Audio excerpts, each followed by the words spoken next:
Welcome to Change the Narrative. I'm your host, JD Fuller, an African-American, licensed psychotherapist, professor, diversity coach, consultant, and author. We talk about the isms. We talk about the phobias, anything that marginalizes and oppresses.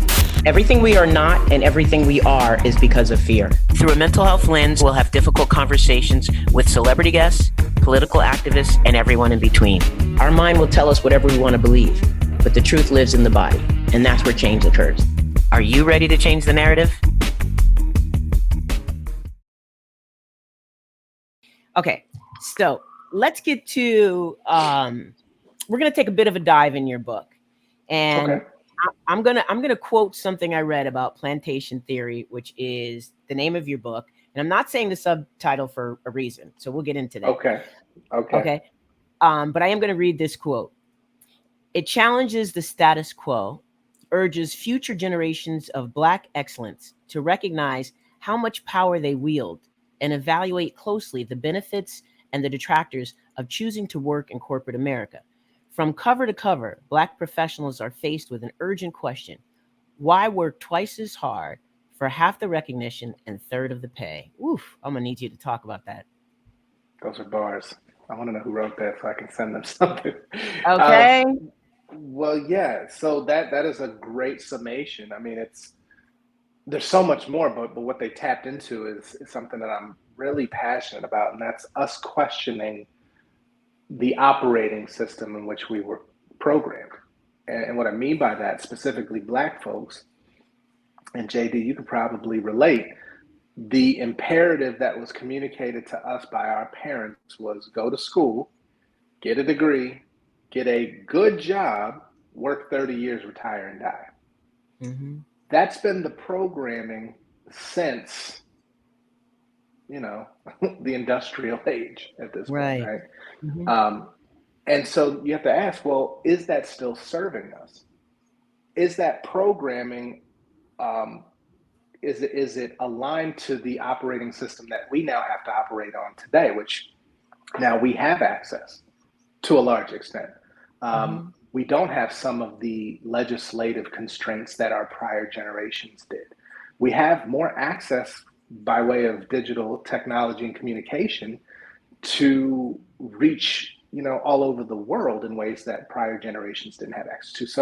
So is that necessarily the same programming that we should be taking forward? And so the question becomes, when do we reevaluate our relationship with work and define who are the beneficiaries of our excellence? And if it's not us, why not?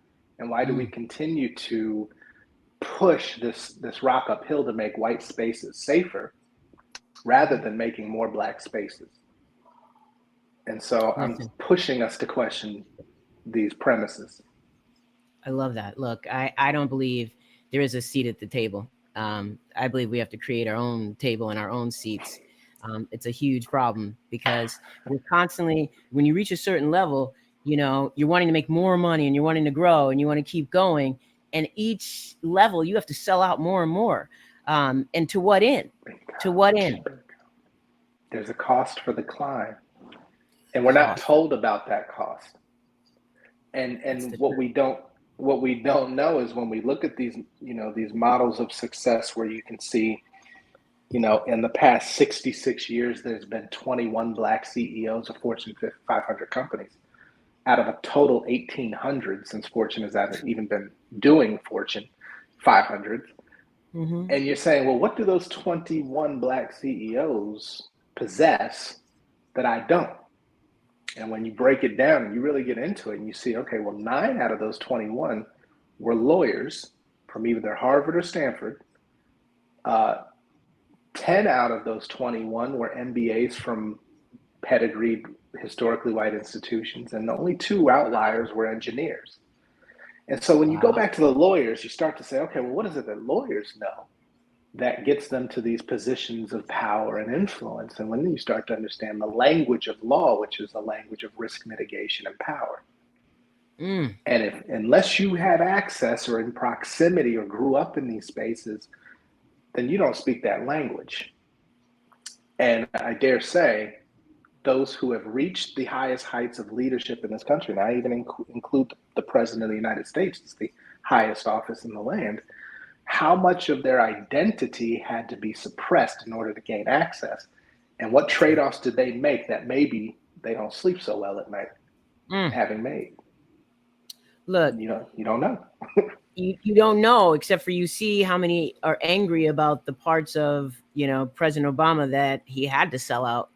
And, given the choices that, come on, given his grassroots mission, there was no way he went in there thinking he was going to have to give up and concede in the ways, in ways in which he did. And so that's a great example of it, Yeah. No, it's something I spent a lot of time thinking about and even talking about in the book. And that's, these are the things that I wish people would have, sat me down and talked to me about before I decided, I got to go to corporate, and even if you're going to go in, cool, again, reevaluate your relationship with work. When you remember that we were brought to this country to work harder than any human being has worked on earth for no money, no recognition, and no control of your destiny or the outcome and outputs of your labor, well, then you start to connect these dots over time and you recognize, well, the model hasn't really changed.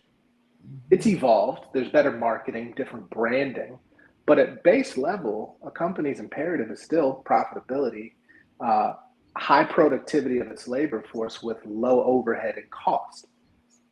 And so you wonder why we're paid 58 cents on the dollar in comparison to our white counterparts.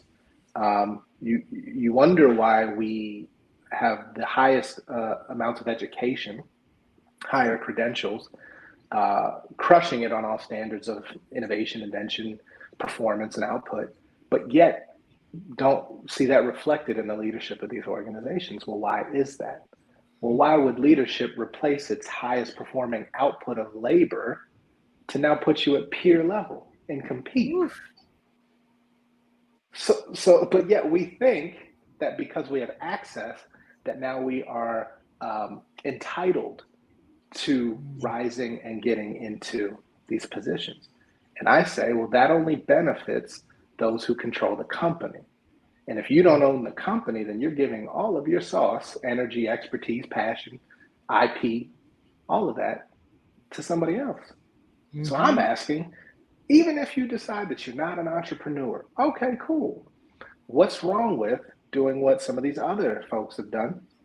Go in, learn the mechanisms of business, understand how these departments function with these departments, and this impact and input has that output, and then take that and put that into application for your own venture, or a venture that you and somebody else in your network build, to now control the outcomes and the outputs of your labor.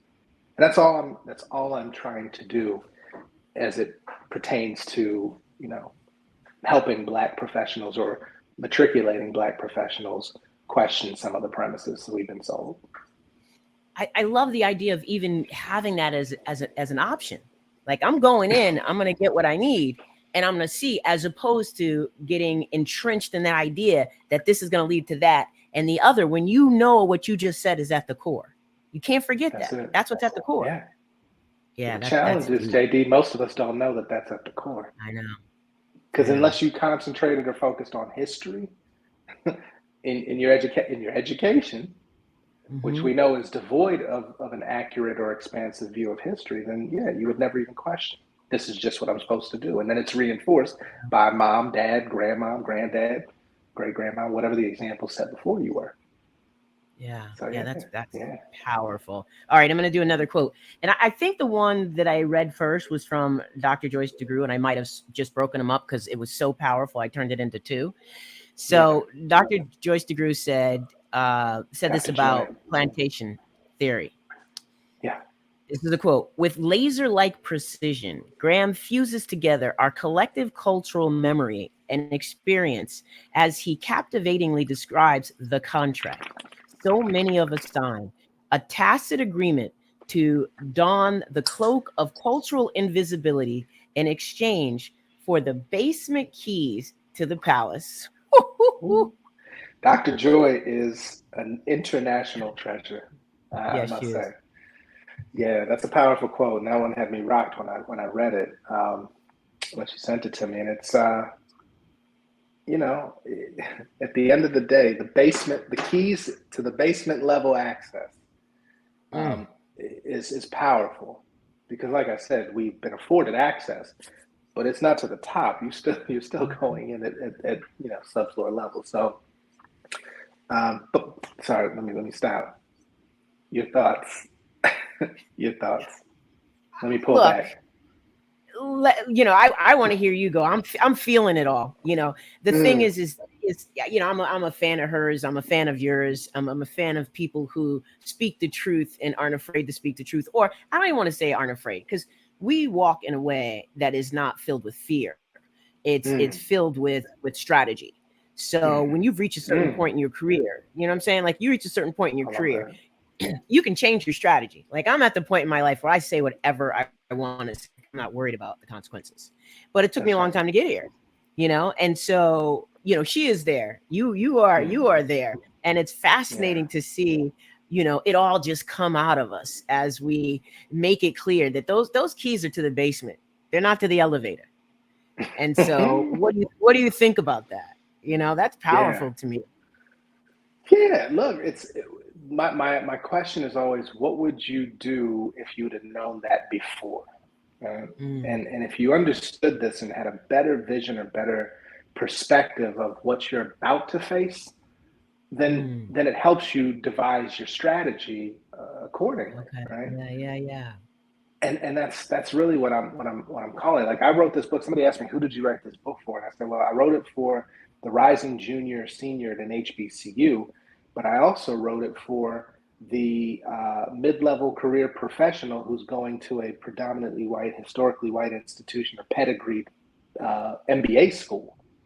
Because I said, if you get black aspiring professionals out of HBCUs a clear picture of what you're about to face once you get out of this academic environment, then now you have a choice to make, a different decision. Even if you choose to go forward, cool. At least you now know what to expect, and you're not blindsided and what comes with that. Conversely, if you are if you're a white student at an MBA program at a pedigreed institution, you are going to be tapped to lead by virtue of your pedigree, your associations, your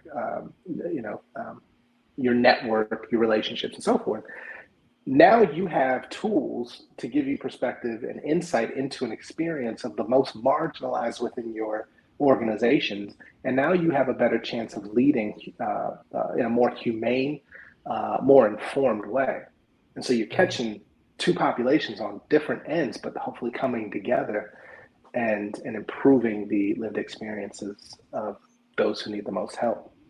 Yeah, that's beautiful. I love that idea. I love that idea. I think that's Yeah. that's just exactly what needs to happen. Okay, I'm gonna do another one. Actually, I'm gonna All right. paraphrase something you said.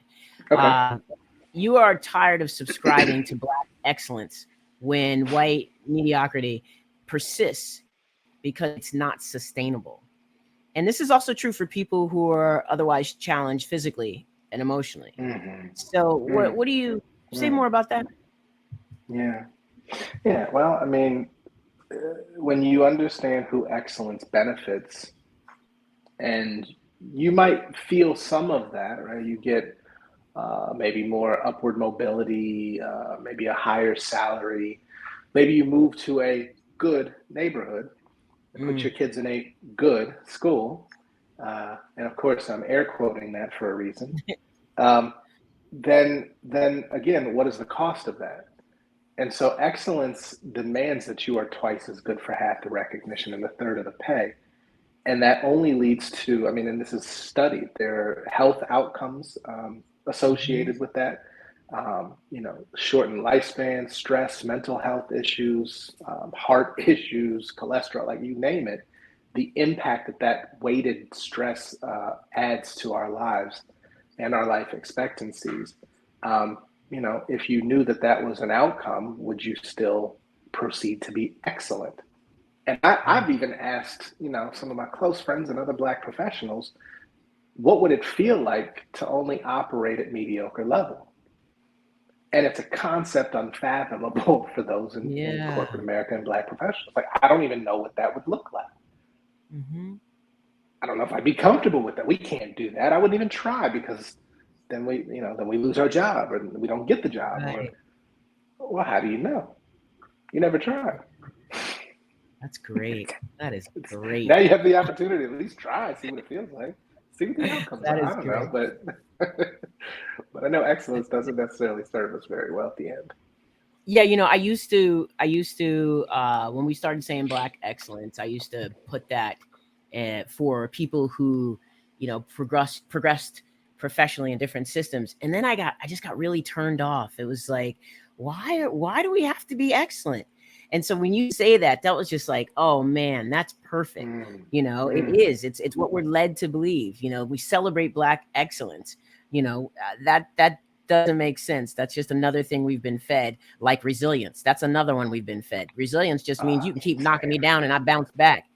I'm not bouncing back. You know what I'm saying?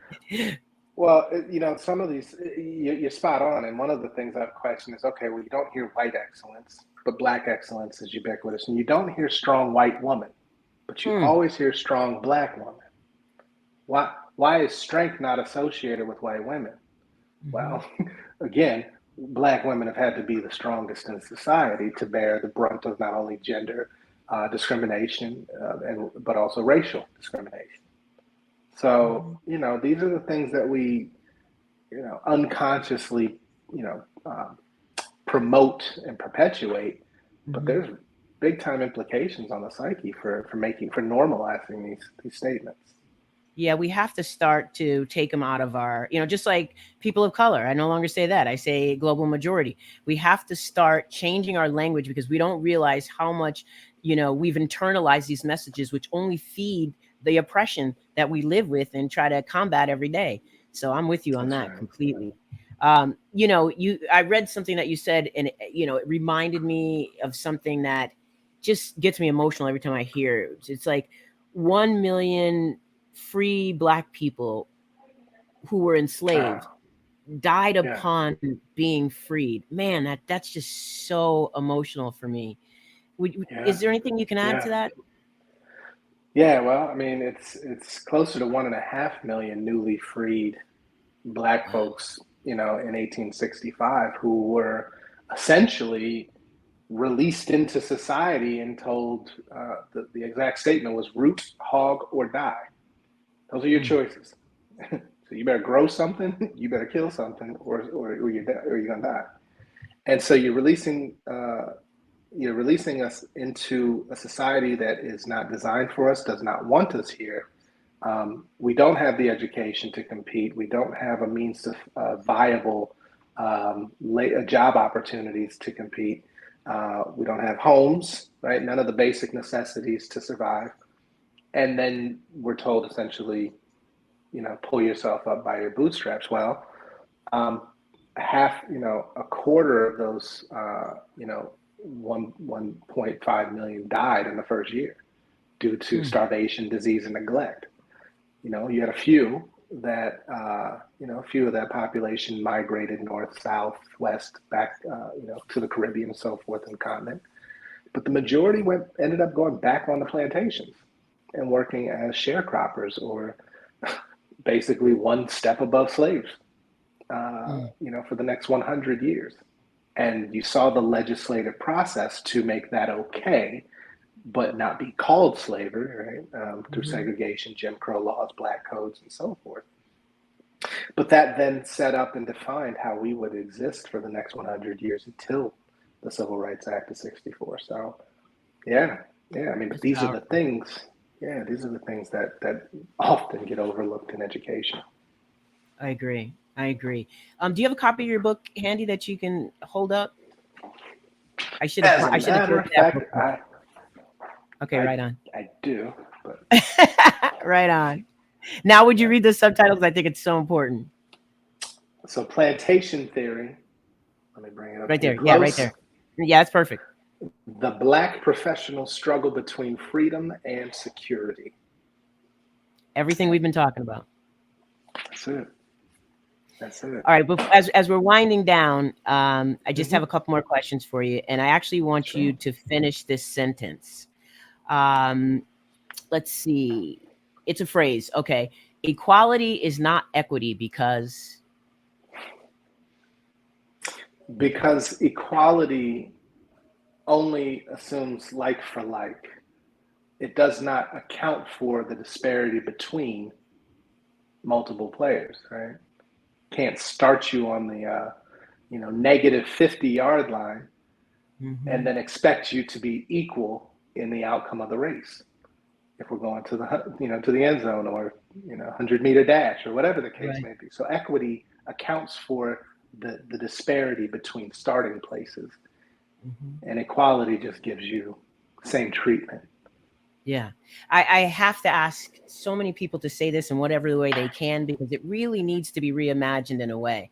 They cut off, they cut off at equality and they forget to add what equity is. So I love your definition. That's great. Okay. Final note here is to talk about all the places people can find you and buy your book. Yes. So I am all over the interwebs. Catch me on LinkedIn. I'm super active there. Just search John Graham Creative. Or you can support directly and buy the book at plantationtheory.com. As I tell people, I'm trying to send my children to space, not necessarily Mr. Bezos. So okay, right on. I'm on it. Go ahead and plantationtheory.com, that one. Otherwise, I'm on Twitter as well, Instagram 1906, and that's Instagram as in my last name spelling. And and otherwise, might catch me on Clubhouse occasionally here and there. We'll see. Excellent. Excellent. So, again, complete honor, so much gratitude. I knew even 2 shows weren't going to be enough to cover everything that I'd love to get into with you. So I'm hoping you'll come back, and feed us more of your knowledge, because I'd really appreciate that. Thank you for that. No, I would love to come back.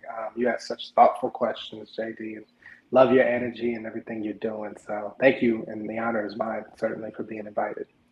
Well, how about we share the honor, because you're so smart and open to sharing what you have learned.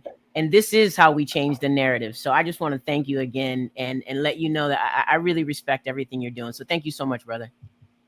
My pleasure, sis. Thank you. Okay, take care.